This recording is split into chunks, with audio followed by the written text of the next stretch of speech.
Good evening. The school we are graduating from today was not always called Booker T. Washington High School for the Performing and Visual Arts. It was originally African American High School number 1, Dallas's first African American high school. And for its first 54 years, it served every black student in Dallas County under Jim Crow segregation. Every child the city did not belong and its other schools walked through these doors because the city had built these doors specifically for dividing us.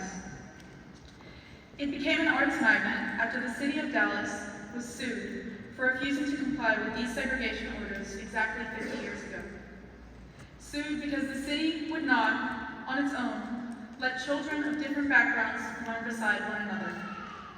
To solve the problem of segregation, they proposed to make African American High School number 1 into an arts magnet. The hope was that art might do what the law had failed to do: attract student artists of every demographic voluntarily into the city center, into the same building to learn together, and more importantly, to learn from each other.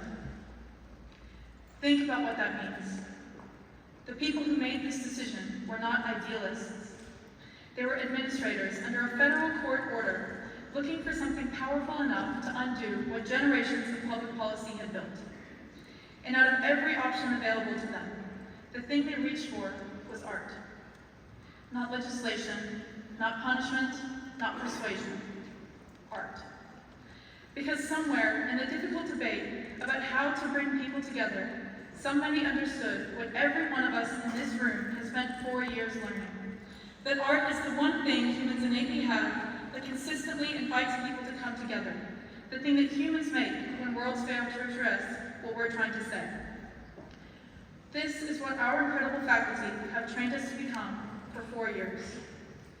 A sculpture does not evaluate who is standing in front of it. A piece of music does not ask the audience where they grew up or how wealthy they are before it decides whether to move them. A monologue delivered honestly will reach across the aisle in a theater filled with people who agree on nothing else. And for the length of that monologue, they will be in the theater in a way they were not in a voting booth. Art is the oldest and the most authentic form of communication we have for making strangers into friends. It predates every government that has ever tried to divide us, and it has outlived all of them.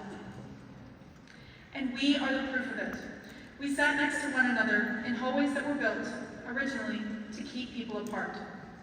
We made things together that none of us could have done alone. We learned that the dancer sitting across from you in class, whose life looks nothing like yours, is the person whose work will teach you something about your own. The building did not change. We changed inside of it. That is what art does to a room, and it is what Booker T. Washington High School for the Performing and Visual Arts has done to us. The world we are walking into is not short on division, and it is not short on barriers built to separate us and segregate us. I am here to say that we have been trained to become the force that can tear down the artificial constructs that are put in place to separate us through our art. And it is our responsibility as graduates of Booker T. Washington to use our art to break down these barriers. Our art can forge communities out of division, and we can communicate in a language that every human can understand. Remember the 4 years that we walked through the halls of a school that was created with the intention to separate and was brought together through art. Know that we too can do the same. Booker T. Washington is not only a school for the arts. We're all going on to study business and biochemistry and political science and engineering at incredible universities across the country.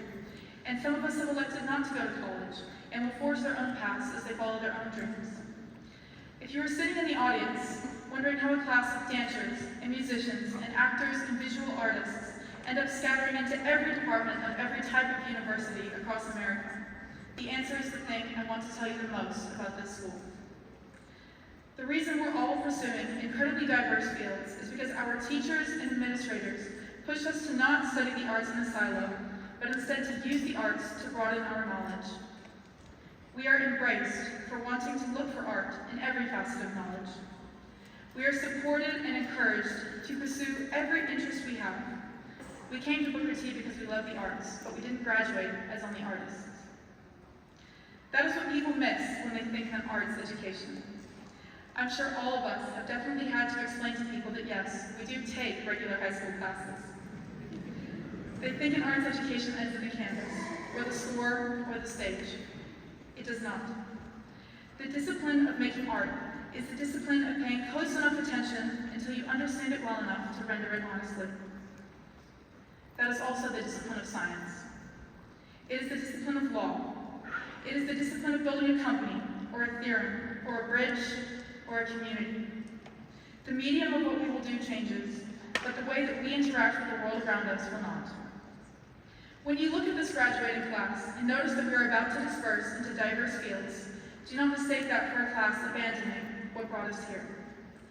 We came to Booker T because we love the arts, but we didn't graduate as just artists.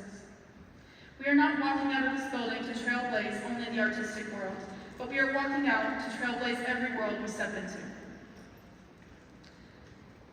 And the world we are inheriting is not the world that we were born into. Strip art down to its foundation, in any form. A painting, a sonata, a monologue, a dance, a poem. And the only thing that remains is a human being who had something to say and found a way to say it. The only thing that remains is our humanity, and everything else is just technique. The reason art moves people the way it does is because art is the rawest articulation of human feeling that has ever been put into existence. Art is our emotions expressed without the inconvenience of struggling to find words. When a saxophonist plays something true, the room understands it before anyone in the room could explain what they understood. That is not a process a machine can imitate, because a machine has no feeling to express. This feeling is ours alone.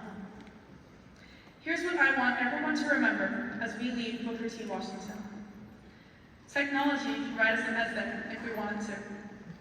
It cannot feel for us. It can generate 1,000 paintings in the time it takes one of us to stretch a canvas, but not one of those paintings will have been made by someone that has ever loved anyone, lost anyone, or experienced any emotion at all. Our originality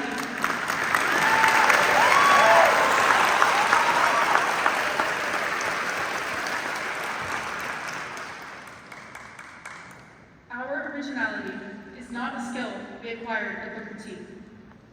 It is the thing the school spent 4 years teaching us to celebrate, but more importantly, to protect. To recognize as ours, to trust, to put on a stage in front of strangers and refuse to apologize for. That instinct is the one thing the next decade is going to test the most, and it is the one thing that none of us can afford to outsource.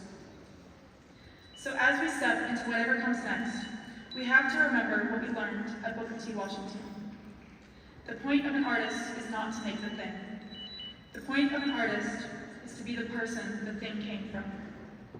No technology, however good, will ever be able to replicate that, because it is ours alone.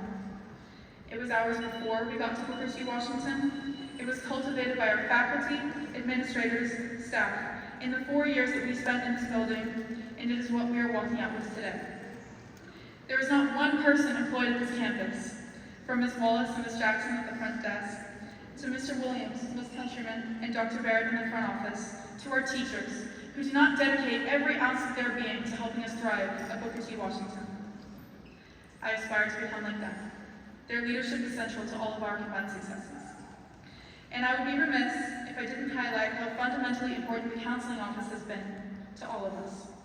I want to recognize Mr. Sundeep, who is an unsung hero for so many of us, definitely myself included. I want to recognize Ms. Butler and Ms. Belmonte, who have also been instrumental in our path to securing college admission. Thank you.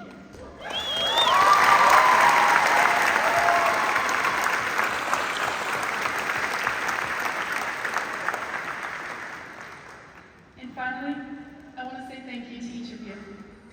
There is not one person that I would ever hope nothing but success and happiness as each of us traverse the journey of life. I know we will all do incredible things in so many different places and fields. I have treasured the last 4 years of my life, and I am honored to be your valedictorian. I cannot wait to see you at reunions and learn about your journey, your successes, your failures, and meet your families that you don't know yet. I never thought I'd be so fortunate to be a student in Dallas ISD and and to be accepted into Booker T. Washington High School for the Performing and Visual Arts. And here I stand with you in celebration that we have achieved something that seemed so difficult and so distant when we first started here. I wish you nothing but good fortune. I hope you chase your dreams. I hope you find the pot of gold at the end of the rainbow. And say it with me, spread all the love we got.